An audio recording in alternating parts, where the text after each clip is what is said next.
Outgoing Boeing CEO Dave Calhoun testifying in front of a Senate subcommittee today and addressing the safety culture at the company.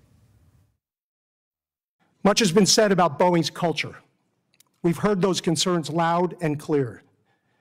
Our culture is far from perfect, but we are taking action and we are making progress. We understand the gravity, and we're committed to moving forward with transparency and accountability while elevating employee engagement every step of the way. Joining us now is Bill George, former Medtronic CEO and author of True North, Emerging Leader Edition. Good to see you. So as we listen to Calhoun's words there, do you think he sort of accomplished what he set out to accomplish and what he should be accomplishing as, for right now, the leader of Boeing? Honestly, I wouldn't want to be in Dave Calhoun's shoes today, Julie. This is a very tough situation. It's a no-win situation because Boeing has so many problems that are not being addressed that there's no way he can win this. And they haven't really gone back to their first fatal mistake was to redoing the Boeing 737 instead of launching a new aircraft. So he's doing the best he can, but it's an ugly scene there, and it's probably going to get tougher. Well, let me ask you, Bill. Let's say I made you CEO, and you've got the job now, Bill, right? Okay, congrats. What would be your priorities, your strategy? What would be the Bill George playbook for turning around Boeing?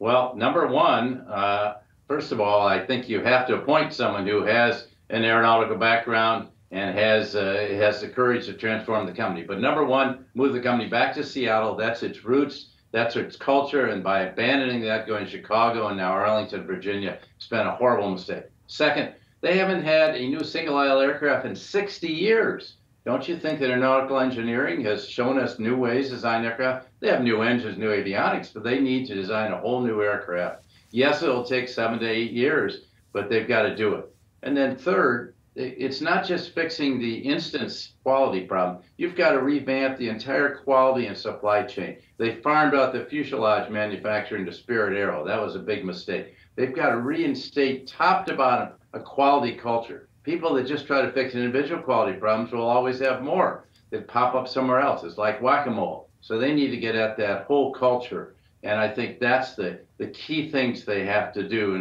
And I don't see any way around that. It's going to take time, and they're going to have to keep their customers in line until they can do it. But it will not get better until they go back to the original air, which was refusing to design a new aircraft 20 years ago. Bill, how the heck are they going to find a new CEO, right? There's now these reports in the Wall Street Journal that several people have said they're not interested, including reportedly Larry Culp and Dave Gitlin, and there are some issues with internal candidates. So is it a hard post to fill, given, as you say, you don't envy Dave Calhoun? It's a tough job. I said on your show several months ago, Larry Culp would not be interested in the job. He's got a great job running GE's jet engine business. No, they've got two people that could do the job today. Pat Shanahan, who is CEO of Spirit Aero, former Deputy Secretary of Defense, worked with Boeing. He's an aeronautical engineer. He could do the job. Steve Mollenkopf, the chair of the board, could step in. He's got at least a technical background. And so I think one of these people should do it. I empathize with Calhoun, but it's not going to get there. And you can't have someone that doesn't understand the depths of engineering. They had the right person 20 years ago, and they passed him over twice, Alan Mulally, who went to Ford and saved Ford. Bill, how tough do you think it's going to be to for this company to really build back its reputation after the kind of missteps we've seen from Boeing? Josh, it's going to be real tough. It's a 10-year process. They've lost the trust, not just of the airline manufacturer, not the airlines themselves or customers. They lost the trust of the flying public. And so people are always asking me, am I on a Boeing plane or I'm on an Airbus plane? Well, they shouldn't be asking that question. Boeing's got to regain it. But look, we have no choice. This can't be a GE. We're just going to phase it out. No, we have to rebuild Boeing. It's a national treasure. It's a great company. And by the way, the engineers and people there want to do the right thing. The real core problem, Josh, is that 20 years ago, they decided to focus on short-term shareholder value, like a lot of companies have, GE included, and they're paying a huge price now. They got away with it for a few years. Now the chickens have come home to roost. They can't just focus on shareholder value. The only way they can rebuild shareholder value is to build great aircraft. That's what's going to build it up again.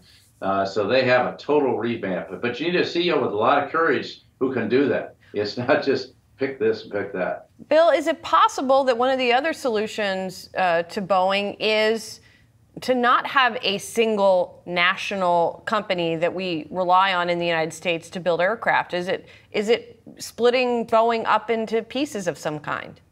I don't think so. I think, Boeing has problems in space business. They have problems in military business. No, it's a great aviation company. There's a reason it can't be with the right leadership. The people want to do the right thing. They have great engineers. That's not saying they have to get rid of the engineers.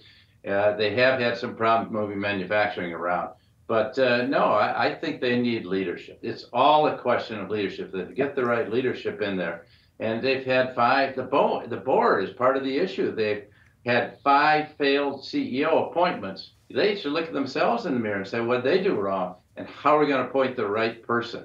Until they do that, and the board needs to step up and admit its own shortcomings.